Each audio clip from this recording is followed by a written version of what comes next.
বন্ধুরা, এটা হলো একটা এসি যেটা রাইস মিলে লাগানো আছে আমাদের তপসিয়ার কাছে শিবানন্দপুরে। এটা সার্ভিসের জন্য আমরা এসেছি। তো প্রায় অর্ধেক খোলা হয়েছে, শুধু ড্রাই সার্ভিস করবো। এই দেখছেন পাশে চলছে শর্টেক্স মেশিন। এই মেশিনটা ঠান্ডা করার জন্য চলে। এটাতে চাউল বাছা হয়, চাল। তো প্রচুর ডাস্ট এখানে। তো এর যে ছিল এয়ার প্রেসার মেশিন, ওটাতে দিয়েই আমি পরিষ্কার করছি।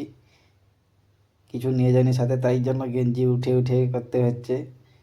ভীষণ ডাস্ট, আর আউটডোর দেখলে তো মাথা খারাপ হয়ে যাবে।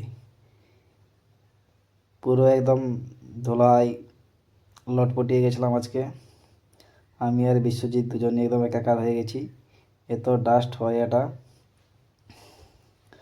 আর ডোরটা যে ডাস্ট ছিল, দেখুন বিশ্বজিৎ করছে, কত ডাস্ট চারদিক। মানে এমন হয়ে গেছিলো যে কেউ সেখানে থাকেনি, সবাই বেরিয়ে চলে গেছে। আর একটা মেশিন আছে, সেটাও দেখাবো কীভাবে চাউল রেডি করা হয় বস্তাতে। তো এমন হয়েছে জায়গাটা পুরো ডাস্টে ভর্তি। তো দূর থেকে দেখেইছি, ওখানে বিশ্বজিৎ দিচ্ছে এয়ার প্রেসার দিয়ে। ভীষণ ডাস্ট। ধন্যবাদ।